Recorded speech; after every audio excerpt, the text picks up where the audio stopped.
Welcome to Pop and Play, the podcast all about play and pop culture and how it shapes our lives. I'm Nathan Holbert, and with me, as always, is Haeny. Trust me, I'll figure out a costume by record day, Yoon. Well, actually, I'm wearing a costume. You have to just figure out what it is. It's secret. It's like art. Yeah, it's Your like costume art. is like Yes, art. you have to interpret. So welcome to our annual Halloween Poppaganza, the time each year where we talk candy, costumes, and everything scary. And if you don't already know, Pop and Play is now on YouTube. That's right. Woo! Which means you can see our amazing costumes. We can no longer hide our aging faces because of the YouTube cameras, except for when you wear a Batman cowl. And then it not only hides your face, it scrunches it really small. Should I wear a mask? Is it like Korean skincare? Here, Batman? I got one for you. No, thanks. No. Yeah, so this week we are talking about Halloween. We've done this now a few years, had a little Halloween episode and chatted about, you know, the playful experiences and activities and feelings that surround this holiday. And for the record, Yeah. I am not a Halloween poo-pooer. We are recording this a couple of weeks before Halloween, and I cannot be trusted to do anything 2 weeks early. We might just be creating a trend here, which is that I try a little too hard and don't do a very good job, but I try hard. No, you do a great job. And you just don't really even try. Tell us about your costume. This is depressed Batman. It's been hard being the Dark Knight. I don't know. I have for other actually research related reasons. I have a Batman cowl in my lab that has been in there for some For time. research related reasons? Yes. Oh, is it a secret research project that you're doing? No, it's the cosplay project that we've been doing. That's very cool. Yeah, and so I was like, you know what, I can use that, and then I just can repurpose it. I mean, the most depressed Batman is Ben Affleck because he is just obviously depressed and the worst one. So that's who you are. That could be, yeah. Batman if I just had like /Ben. a Dunkin' Yeah, mug. that's all you needed. Yeah. Sorry, Ben. Yeah. Sorry. I mean, no shade to Ben, but Yeah, just keep doing Dunkin' commercials. I am gonna have to take this off because I can't hear anything and it is making me feel miserable. So Well, sorry. not to spoil my secret identity, Yeah. but that's Well, there you are. that's what's underneath the Batman mask. So, what are we talking about in this, other than my amazing costume? Yeah. Why are we talking about Halloween? Why do we insist on talking about it every year? Well, I will say that's a really, I know that wasn't the intended question, but it's a good question. But I think I have an answer, which is that there's something about not just Halloween, but also the kind of mid and late October season that emerges where you're like, okay, now we're in it. We're in the holiday stretch. We're playing. I got to find the right movies and TV shows to watch for this. I got to go do the things because there's all sorts of play experiences that I always associate with these different holidays. And it all kicks off, I feel like, with Halloween. So even though I'm not much of a Halloween person, I feel like Halloween is where I know, like, we're in it. Yeah. I mean, same. I think as you're talking, it's making me think about how Halloween is almost like an excuse to do the playful things that you don't normally get to do in your real life, right? Like you eat a bunch of candy and people are like, I don't you're normally supposed do that. to. You're supposed to eat like 12 Twixes in one day, right? Or you get to dress up in a costume and everybody knows it's Halloween, even if you do it like 2 weeks early, like yourself. People are like, oh, it's almost Halloween. You're supposed to dress up. Normal. Yeah. Like Comic-Con just happened and it's in between Halloween. So now you could dress up for the next 3 weeks, right? Yeah. So I feel like there's something about that and the idea of the gathering together, having parties, there's something very magical about that idea and the play that it constitutes and allows you to have. Yeah, just kind of creating the conditions for various types of play. Yeah. Yes. One of the things that people do during Halloween is watch scary movies, right? And I personally don't love most scary movies. I'm too easily scared, and so I'll watch them occasionally, but I'm not crazy about them. But one thing that we were talking about that we want to get into in this episode is the ways in which kids experience or try to experience, sometimes maybe a little before they might be ready, those kind of like scary movies and things. Yeah. I am also not a scary movie person. I like suspenseful thrillers. because it's, I don't know, something about real life horror is so, I don't know, something about that compels me, which is also not a great thing to admit or say. Yeah. But we were talking about that with my wonderful students. Shout out to my students this semester. We were talking about like, when do we allow kids to explore ideas and kind of make sense of these ideas for themselves? When do we step in and facilitate that conversation? Because there is a role for adults to be playing in that. And then when do we kind of check ourselves and hold ourselves accountable to the over surveillance of some of the things that children kind of experience or go through, right? By that you mean like, when do we like, we're like, well, you're not allowed to watch that yet? Yeah, like is our response always going to be like, don't do that, don't, stop doing that, you're not allowed to do this, right? I feel like there is space to do that. Like obviously you have to draw boundaries because you're the adult in that space.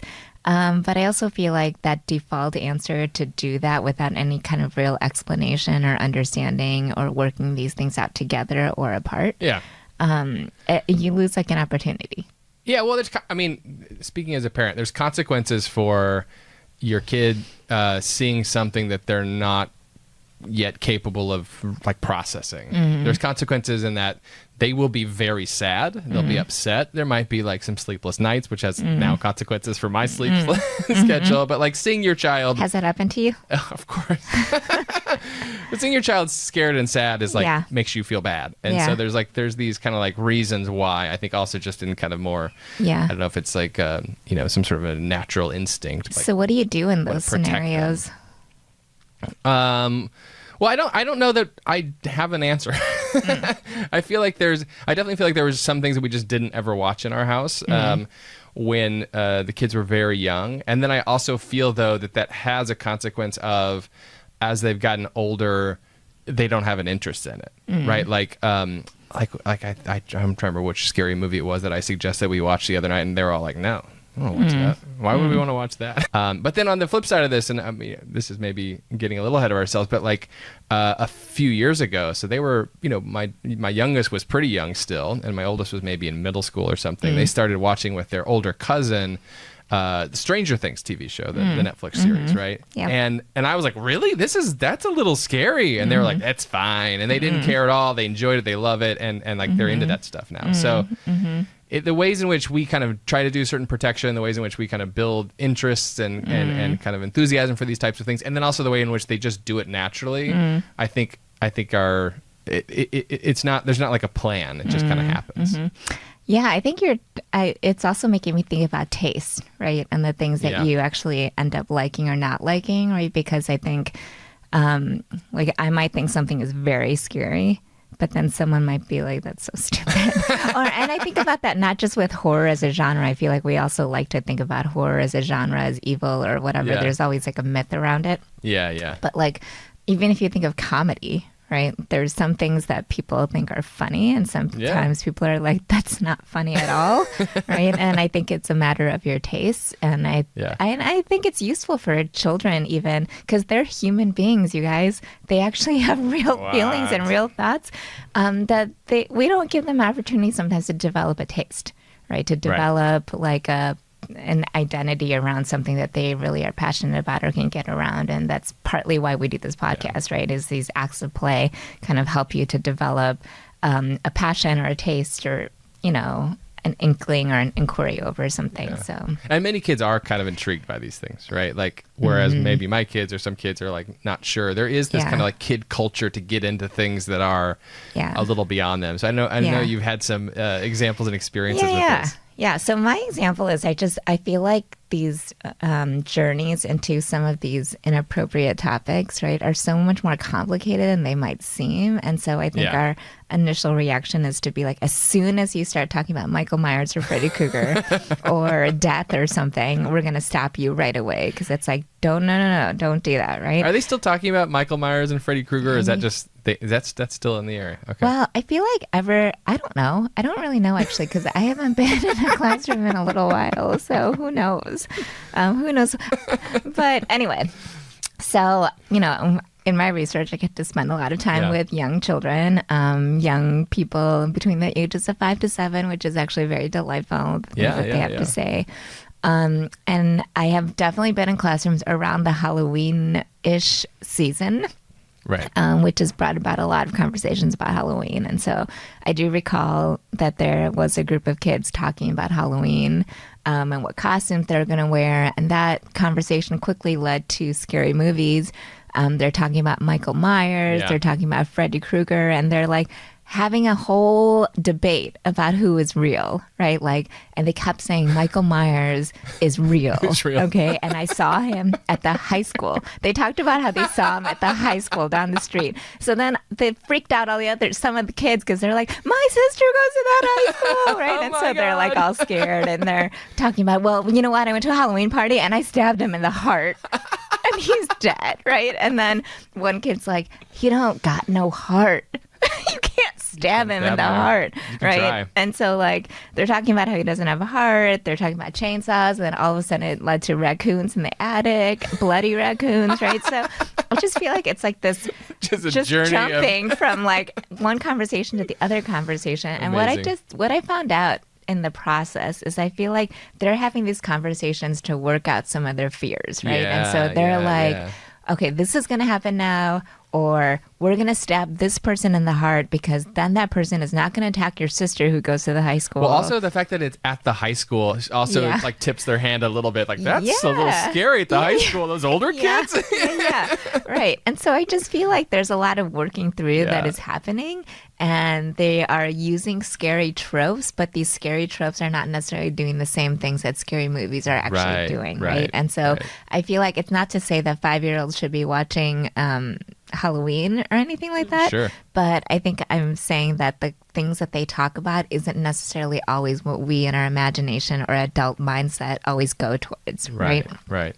And so I think there is something really valuable about letting children work it out at some points. Yeah. Because I felt like I really saw them just working it out without my They didn't need you. feedback. They were on it. Yeah. And I think there's several times where I actually saw a different thing happening where I felt like they were discussing a really scary thing and felt like I really needed to intervene. And I think, at the same time, I also feel like our tendency sometimes to say like horrible murder things are really scary. You should stop talking about it. But I'm also like, what about the scary things that are actually happening in reality, right? Like the ways that people are getting oppressed, right? The ways that violence is happening right in front of them, the ways that masked violence for that matter. Yeah. And the ways that words are kind of used to weaponize ideas or people. You know, I feel like there's like actual violence happening out there that is a lot harder to address. But the thing that we want to police is the like, don't talk about bloody murders that are fake, right? And so putting a kind of fantasy or horror or some kind of like a facade on top of it makes it perhaps a little bit easier for young people, but also adults for that matter, to kind of like process and reason is kind of what I hear you saying. I mean, I've talked about, I think I've said this before on the pod, but you know how Jordan Peele has that quote where he talks about why he makes these horror movies. And partly it's to deal with the issues that are all around him, and he doesn't know how to really process that. And so he uses horror as a medium to do that. The real world horrors. Yeah, and I think that's a really good point. I mean, one question I maybe would have for you is how, like you said, you sometimes notice when you were needed, and then other times you notice when it was okay to. Like, what are the things that you see when you say, maybe this is a time where I should step in and kind of help navigate this conversation? Is it just like one of the kids seeming to be a little more real anxious than others, or is it, what are the clues? Yeah, that's a really good point. I mean, that's so hard, right? I think that's why being a teacher is hard work. It's like such a hard balance to think about that. I feel like my default has always been there are like real life horrors that I feel like I should address, right? So if there's gender violence happening, right? If kids are teasing each other about like their racial, ethnic, gendered identities, right? Those are the times that I think we should step in. But I think a lot of times I've stepped in less when it's like, Michael Myers is coming in the dark times, right? It's like, okay, that just seems like their play. And so I think there is like a fine line between it, but I also feel like there has to be some kind of consistency happening where we are also willing to address the things that are really uncomfortable and hard to address, and not the things that are seem a little bit more surface and frivolous. Yeah. That sounds right. I mean, there's always opportunities to kind of include yourself in those conversations as an adult too, to be like, oh man, that I was really scared of Freddie whenever I was a kid, and you're really brave to stab him in the heart at the high school, or whatever. And I think kids generally kind of respond well to that too, whenever you play with them around these tropes and these stories. I think the play with them is really important, because I think as adults or as educators in a classroom, we almost think that our default is to intervene. Yeah. Right. Like that's always our knee-jerk reaction is anything happens, we have to intervene. Right. And it actually takes like a little bit uncertainty and active courage to step back and be like, okay, maybe I'm going to have to think through what my next steps are. Yeah, and we've said this a lot, and this maybe takes it to a slightly bigger topic than we need to, but like this is part of kid culture is playing with these tropes, playing with these forms, and this assumption by us, by adults, by parents, to sort of think that like you need to assert yourself as part of a controlling mechanism, right? It's part of saying no, your play doesn't look like the play I want it to look like, and that's problematic in lots of different ways, right? Yeah. So, I want to end with a question for you, just because now we've been talking about kids being scared all the time. Okay. And I'm curious, and I'm happy to answer as well if we need to. But what is the first scary thing you can recall? Is there like maybe it was a movie, maybe it was a haunted house, maybe it was a costume that one of those darn high school kids had? Yeah. What's one of the first like really scary things you recall? Okay, I actually do have a memory of this, because this kind of scared me for a little while. And this goes back to your first point about what happens when kids watch something that you didn't necessarily think that they were going to watch, and they accidentally watch it. Yeah. So I was. My brother and I spent a lot of time without our parents, because they were working and they would come later. And so we watched TV. And remember, I saw this like Japanese ghost movie thing. It's like a genre. I don't know what the genre is, so I'm really sorry for horror movie buffs who might know this. The Ring was like a Japanese ghost kind of like movie. that. Yeah, like a white dress. I just remember a white dress lady with really long hair who would like do flips in the air and scare the living crap out of you. And I just remember like there was a point where my brother and I were sitting on the couch. I would not get off the couch because it's like a combination of the floor is lava and this white dress lady with really long hair is like flipping in the air, and I need to just stay in one place. Yeah. Or else she's going to come get me. But I would have nightmares about that. That was really scary. It's still scary. Like I still watch movies like that and I'm like, oh, scary. You're like, nope, too much. But also very good at the artistic effect of that. I love the flips. I love that added element of the, it's not just a scary thing, but it's a very fast and nimble scary thing. Yeah, exactly. Two things come to my mind. One is in terms of like seeing something a little too early was Poltergeist. I remember seeing that when I was a kid, and I don't know why I saw that when I was a kid, but I was very young. There's so much lore around that too. Yeah, true. Like, she died. Yeah. I don't. Did she? Oh no. Yeah. She died. Yeah, or at least that's the lore. I did hear that, but yeah. Yeah, I remember that movie, and I remember being very frightened of that movie. And then I also remember seeing Poltergeist 2 and also being frightened. I don't know what the deal was. So you went back for more. I went back for more. And this is, for sure, this is before first grade. Like I saw both of those movies. Oh my God. I don't know why. Okay. My parents, they're terrible. Debbie, Stan. Debbie and Stan. Don't dox them, please. The other thing was, this is a very common fear, but somebody had told me the Bloody Mary story. And I remember that in my house we had a basement, and we had like a freezer thing in the basement, and I remember occasionally I would be asked to go get something from the freezer at night, and I would be like, yeah, sure, no big deal, and I like walk down the stairs, I get to the bottom of the stairs, and I would full on sprint, because there was a bathroom with a mirror in it. I would full on sprint as fast as I could past that bathroom to the freezer and full on sprint to the stairs, and then like calm down. Like, yeah, I got it. No big deal. I got it. Easy. But I was like really afraid of Bloody Mary apparently coming through the bathroom mirror and getting me while I was picking up because you're some supposed frozen to say meat. you're supposed to say Bloody Mary like 3 times in the mirror or something. I apparently didn't worry about the procedures. Maybe I would have worried I would accidentally say it as I was running. I don't know. That's so funny. I remember being scared of that too, though. That's a scary one. Childhood folklore. Yeah, it's good stuff. Well, that's been another Halloween Popaganza, apparently. We're going to call it that. And thank you for joining us for another Pop-Off. We always appreciate having you here. We are going to be back. Just a quick reminder, we're going to be back in 2 weeks with our first play date. This is a full-length episode where we play with a guest around a very specific play experience or play topic, and we invite you to play along with us. And what are we doing for this episode, Haeny? We are going to have kind of a listening party of Taylor Swift's new album, Life of a Showgirl. So if you haven't already listened, what are you even doing? In the meantime, if you have a chance, leave a review, share the episodes with a friend, and follow us on Instagram and apparently YouTube as well. So you can see my incredible costume. You can see Haeney's incredible costume. Blue Sky or Instagram at us as to what you think Haeney's costume is. It can be hashtag Haeny Halloween. And I love how you just made that up. Great. Yeah, your reward is a Twix bar, full size. I'm into it. All right. Thanks, everybody. Bye. Bye.